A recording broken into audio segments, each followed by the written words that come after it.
मानव मन की गहराइयों में छिपे विचारों को पढ़ने की कला सदियों से रहस्य और जिज्ञासा का विषय रही है। क्या यह संभव है कि हम किसी के भी मन की बातें जान सकें? क्या ऐसे तरीके हैं जिनसे हम दूसरों के विचारों, भावनाओं और इरादों को समझ सकते हैं? एक बहुत बड़ा गांव था। उस गांव में दो भाई रहा करते थे। बड़ा भाई अंधा था और इसलिए वह हमेशा घर पर ही बैठा रहता था और छोटा भाई खेती किया करता था। लेकिन खेतों में अत्यधिक जानवर आने से पूरी फसलें नष्ट हो जाती थीं, जिनके कारण छोटा भाई बहुत ही ज्यादा परेशान हो चुका था। एक दिन उसे एक तरकीब सूझी। उसने सोचा, खेतों में से इन जानवरों को भगाने के लिए क्यों ना मैं अपने बड़े भाई की मदद ले लूं। वैसे भी बड़े भैया अंधे हैं, खेतों में बैठे रहेंगे और जानवरों की आहट आने पर वह उन्हें जोर से चिल्लाकर भगा भी सकते हैं, जिससे हमारी फसलें नष्ट होने से बच जाएंगी। ये सब सोच विचार करने के बाद उसने अपने खेत में एक झोपड़ी तैयार कर ली और अपने अंधे भाई को खेत में बैठा दिया और उनसे कहा, भैया, यदि कोई जानवर की आहट आपको सुनाई दे तो आप जोर जोर से चिल्लाना। यह सुनकर वह जानवर यहाँ से भाग जाएंगे और हमारी फसलें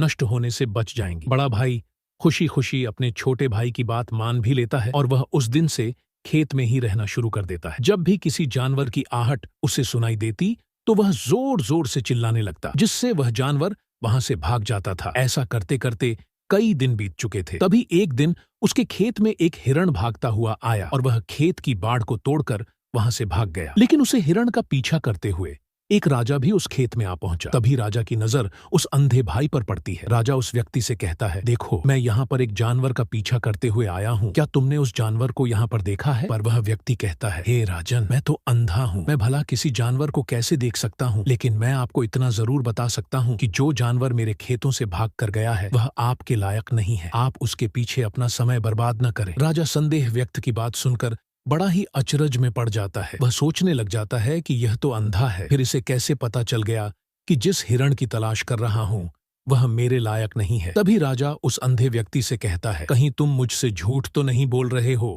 कि तुम अंधे हो? और तुम्हें कैसे पता कि जो जानवर यहाँ से भागा है वह मेरे लायक ही नहीं है? इस पर वह अंधा व्यक्ति कहता है कि यह राजन, जिसे आप एक हिरण समझ रहे हैं, असल में वह एक हिरण नहीं है बल्कि एक मादा हिरण है और वह गर्भवती भी है। और जहाँ तक मुझे झांत है, मैंने कभी किसी राजा को किसी गर्भवती हिरण का शिकार करते हुए नहीं सुना है और इसी कारण से मैं आपसे यह कह रहा हूँ कि यह हिरण आपके लायक नहीं है। आप उसके पीछे अपना समय व्यर्थ न करें। यह सुनकर राजा और भी अचरज में पड़ गया कि अंधा आदमी कैसे जान सकता है कि वह हिरण गर्भवती है। राजा कुछ देर सोच विचार करने के बाद अपने सेनापति से कहता है, सेनापति जी, मुझे वह जानवर जिंदा चाहिए, क्योंकि मुझे यह पता करना है कि क्या वह गर्भवती है या नहीं, क्योंकि यह अंधा आदमी बहुत विश्वास के साथ कह रहा है और मुझे इस बात की पुष्टि है। यदि वह हिरणी हुई और गर्भवती भी हुई तो वह हमारे शिकार के लायक नहीं है, क्योंकि हम तो एक हिरण का पीछा कर रहे थे। इसलिए जाओ और पता करो क्या वह हिरणी है। सेनापति राजा से आज्ञा लेकर आगे की ओर चला गया और कुछ देर बाद जब वह वापस लौटा तो वह राजा से कहता है, हे राजन, इस अंधे आदमी ने आपसे जो भी बातें कही थी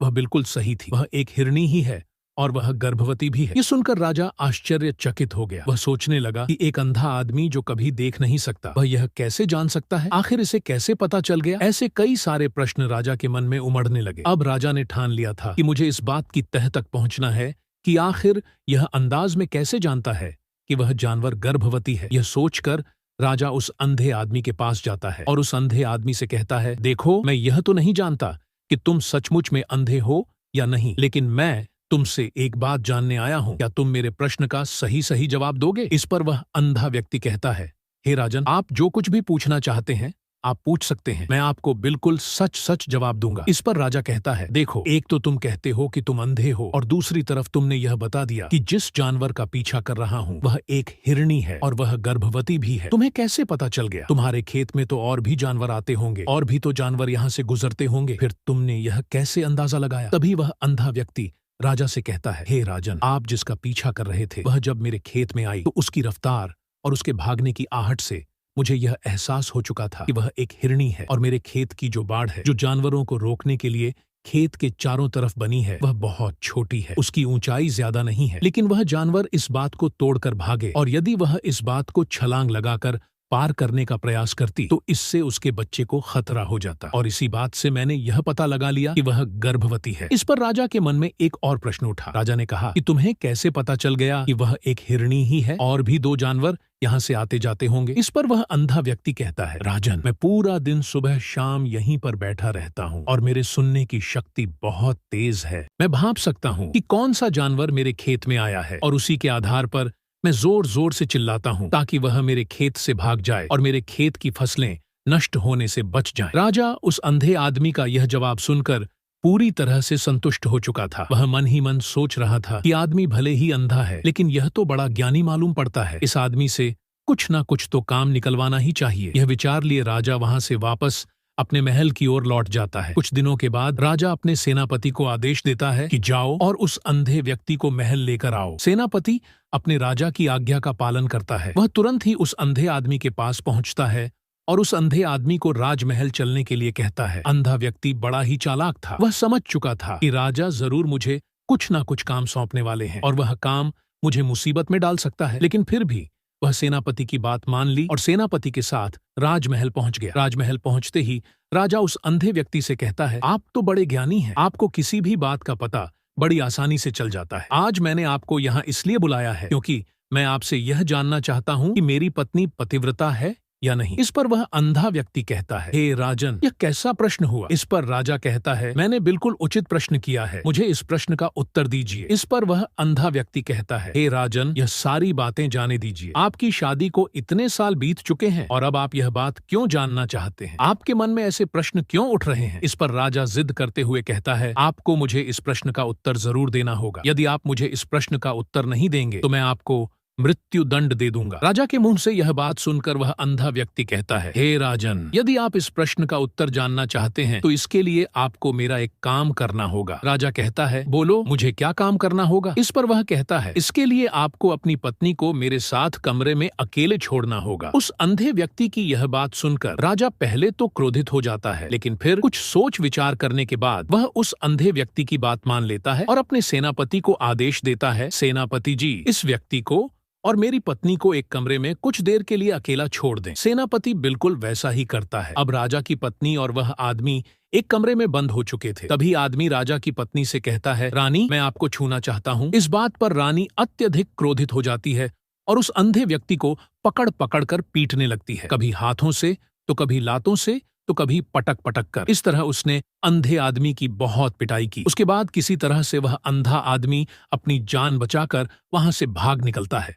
और राजा के पास पहुंचता है और राजा से कहता है, हे राजन, आपकी पत्नी पतिव्रता नहीं है। ये बात सुनकर राजा अत्यधिक क्रोधित हो उठता है और राजा अपनी तलवार म्यान से निकालकर सीधा अपनी पत्नी की ओर जाता है। क्रोधित होकर वह अपनी रानी से कहता है, रानी जी, आज मैं जो भी सवाल आपसे करने वाला हूँ उसका मुझे सच सच जवाब दीजिएगा, और यदि आपने एक शब्द भी छोटा कहा तो मैं आपका सर अब भी आपके धड़ से अलग कर दूंगा। आगे राजा कहता है, मुझे बताइए, आप पतिव्रता हैं या नहीं? इस बार रानी कहती है, हे राजन, आप भले मुझे जान से मरवा दें, लेकिन आज मैं सच बोलूंगी, मैं पतिव्रता नहीं हूँ। राजा यह बात सुनकर बहुत ही दुखी और निराश हो जाता है। उस अंधे आदमी ने जो भी कहा था वह बिल्कुल सच कहा था। यह बात सुनकर तुरंत ही राजा उस अंधे आदमी के पास पहुंचता है और आकर उस अंधे आदमी से कहता है, तुम्हें कैसे पता चला कि मेरी पत्नी पतिव्रता नहीं है? अंधा आदमी कहता है, हे राजन, बड़ी सीधी सी बात है, मैंने तो आपकी पत्नी से बस इतना ही कहा था कि मुझे आपको छूना है, और इस बात पर वह इतना क्रोधित उठी कि उन्होंने गुस्से में आकर मुझे लात घूंसों से पीटना शुरू कर। और भला कोई औरत किसी और मर्द को कैसे छू सकती है? लेकिन उन्होंने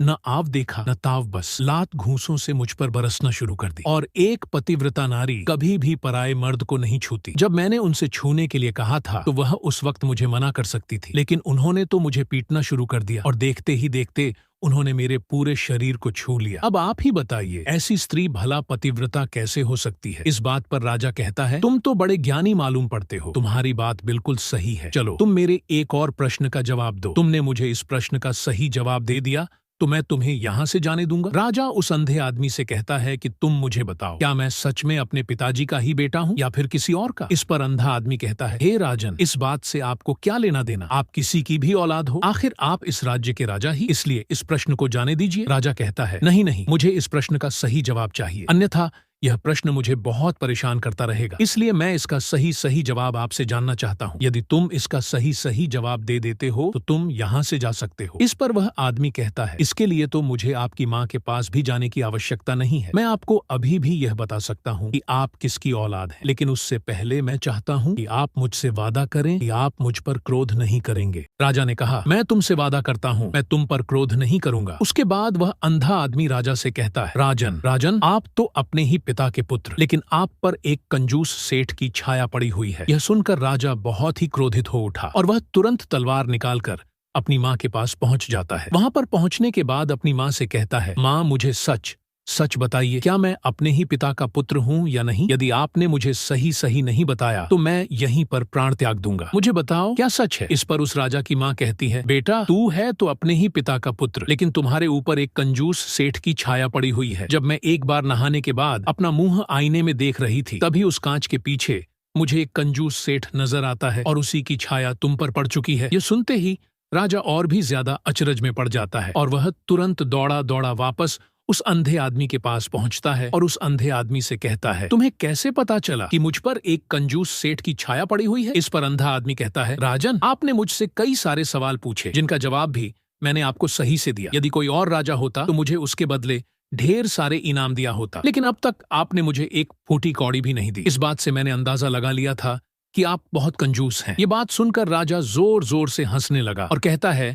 कि आप जो भी मांगे तो मैं आपको अवश्य दूंगा, लेकिन मुझे यह बात बताओ कि तुम्हें कैसे पता चल जाता है कि कौन सी बात सही है और कौन सी बात गलत? तुम किसी की बात का इतना सटीक और सही जवाब कैसे दे पाते हो? इस पर वह अंदाज में कहता है कि हे राजन, मैं तो वैसे ही अंधा हूँ। मेरी आंखें होती तो मैं किसी की भी मन की बातें बड़ी सरलता से जान लेता। मन की भी एक भाषा होती है और यह भाषा मनुष्य के शरीर के व्यवहार के रूप में देखी जा सकती है। उसकी आंखों से, उसके होठों से, उसकी दान करने के तरीकों से, उसकी क्रियाओं से यह पता किया जा सकता है कि उसके मन में क्या चल रहा है। उसके आधार पर हम किसी के भी मन की बातें जान सकते हैं, लेकिन मैं तो जन्म से ही अंदाज हूँ, मैं देख नहीं सकता, इसीलिए मैं क्रियाओं से देखता हूँ। यदि मुझे कोई बात जाननी होती है तो अगले आदमी को मुझे कुछ काम देना पड़ता है, जिस पर वह व्यक्ति किस तरीके से उसे काम को करता है, उसके आधार पर ही मैं यह पता लगा पाता हूँ कि आखिर उसके मन में क्या चल रहा है। तभी वह राजा कहता है, तो इसका अर्थ यह हुआ कि मैं भी किसी के भी मन की बातें जान सकता हूँ। इस पर वह अंधा आदमी कहता है कि हे राजन, अवश्य, किंतु उससे पहले आपको अपने ऊपर काम करना होगा और वह अपने मन को शांत करना, अपने मन को वर्तमान में लाना, जिसके लिए मैं आज आपको 3 तरीके बताने वाला हूँ और यह तीनों ही तरीके बड़े ही आसान हैं और सरल हैं। किंतु हे राजन, उससे पहले आपको एक काम करना होगा, अपने मन को एकाग्र करना होगा। जब हम अपने मन को एकाग्र करते हैं, अपने मन को वर्तमान में लाते हैं, तो हम दूसरे के मन की बातें जान सकते हैं, क्योंकि वह आदमी अभी भी अपने मन में वर्तमान में ही सोच रहा है और हमारे मन को वर्तमान में ही लाना होगा, तभी हम उसके मन की बातें जान सकते हैं। यदि हम अतीत में हुई घटनाओं के बारे में सोच रहे होंगे तो जो अगला आदमी में सोच रहा है, वर्तमान में अपनी मन में बात कर रहा है, वह हम कैसे जान पाएंगे? क्योंकि हम तो अतीत की घटनाओं में डूबे हुए हैं। इसलिए किसी के भी मन की बातें जानने के लिए सबसे पहले हमें अपने मन को एकाग्र करना होगा, उसे वर्तमान में लाना होगा। फिर वह अंधा व्यक्ति राजा से कहता है, हे राजन, जो 3 तरीके मैं आपको बताने वाला हूँ, इन 3 तरीकों से आप बड़ी आसानी से किसी के भी मन की बातें जान सकते हैं। यह राजा, जो सबसे पहला तरीका है वह आंखों पर ध्यान देना। किसी व्यक्ति से बात करते हुए उसकी आंखों में देखना, उसकी आंखों पर ध्यान देना ज्यादा जरूरी है, क्योंकि आंखें बोलती नहीं और बहुत कुछ कह जाती हैं। यदि हम किसी व्यक्ति की आंखों को, इशारों को समझना सीख जाएं, तो हम यह जान पाएंगे कि व्यक्ति के दिमाग में क्या चल रहा है, वह क्या सोच रहा है और अभी वह क्या करने वाला है। मेरे पास आंखें नहीं हैं, लेकिन मैंने अपने गुरु से यह विद्या सीखी है, क्योंकि बहुत साल पहले मेरे पास आंखें थीं और मैं उस वक्त लोगों के मन की बातें केवल आंखों में ही देखकर जान लेता था। इसीलिए यदि आप भी दूसरों की बातें जानना चाहते हैं तो आपको भी उनकी आंखों पर गौर करना होगा, जैसे कि वह कब और कहां किधर देख रहे हैं, वह आंखों को इधर उधर घुमा रहे हैं या फिर उसकी आंखें खुश नजर आ रही हैं, और फिर आंखों में कहीं निराशा तो नहीं है, जैसा कि एक चोर होता है। उसकी आंखों में जब हम देखते हैं तो हमें यह पता चलता है कि अगला आदमी ने कोई गलती की है। ठीक उसी प्रकार जब हम किसी चालाक व्यक्ति की आंखों में देखते हैं तो आपको पता चलेगा कि उसकी आंखों में चालाकी होती है। यह एक बहुत ही सीधा और आसान तरीका होता है। यदि आपको यह पता लगाना है कि सामने वाला व्यक्ति आपसे झूठ कह रहा है या फिर सच कह रहा है, तो आपको उसकी आंखों में ध्यान देना अति आवश्यक होता है। यदि आपसे बात करते वह व्यक्ति अपनी आंखें इधर उधर घुमा रहा है या ऊपर नीचे, इधर उधर, दाएं बाएं रहा है, तो इसका अर्थ यह हुआ कि वह इस बात से निकलने का कोई रास्ता ढूंढ रहा है और कोई झूठ बना रहा है। यदि सामने वाला व्यक्ति आपसे झूठ कहने का प्रयास कर रहा है तो वह आपसे नजर नहीं मिला पाएगा। ठीक उसी प्रकार दूसरे तरीके में हम चेहरे को पढ़ना सीखते हैं, क्योंकि चेहरे के हाव भाव होते हैं जिससे हम मन की बातें बड़ी आसानी से समझ सकते हैं और इन्हें भी समझना बहुत जरूरी है। कभी कभी कोई व्यक्ति अपने चेहरे से, अपने हाव भाव से बहुत कुछ अलग अलग व्यवहार करता है। यदि आप किसी व्यक्ति के चेहरे में गौर करेंगे तो आप आसानी से समझ पाएंगे कि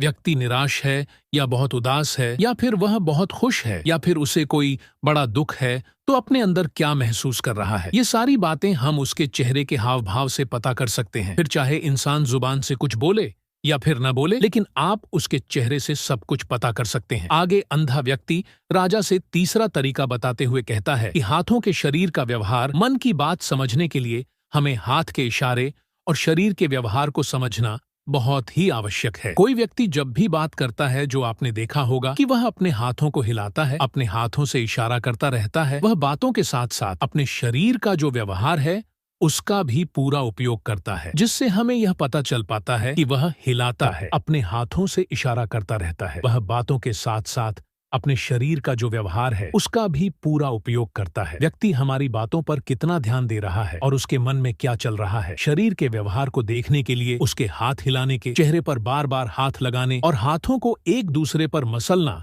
ऐसी बहुत सी क्रियाएं करता है। उस पर हमें ध्यान देना अति आवश्यक है। मन की बात को समझने के लिए हमें शरीर के विज्ञान को भी समझना पड़ता है। यदि हम इन 3 तरीकों को अच्छी तरह से समझ लेते हैं तो हम बहुत जल्दी किसी भी व्यक्ति के मन की बातें बड़ी सरलता और सहजता से जान सकते हैं। इसलिए यदि आपको किसी के मन की बातें जाननी है तो आपको उसकी आंखों पर, उसके चेहरे पर, उसके शरीर के हाव भाव को और उसके हाथों को ध्यानपूर्वक देखना होगा और समझना भी होगा, जिससे आप यह समझ पाएंगे कि आखिरकार उसके मन में क्या चल रहा है और वह क्या सोच रहा है। लेकिन उससे पहले आपको अपने मन को एकाग्र करना होगा, शांत करना होगा और अपने मन को वर्तमान में लाना होगा। तभी आप उस व्यक्ति की इन सभी क्रियाओं पर ध्यान दे पाएंगे और उन्हें समझ पाएंगे। आप यदि अतीत की घटनाओं में व्यस्त हैं, भविष्य की योजनाओं में व्यस्त हैं, तो आप उस व्यक्ति के हाव भाव पर कभी ध्यान ही नहीं दे पाएंगे और ना ही आप कभी भी समझ पाएंगे कि आखिरकार उस व्यक्ति के मन में क्या चल रहा है, वह क्या सोच रहा है। यह काम कोई भी कर सकता है, या एक प्रकार की विद्या है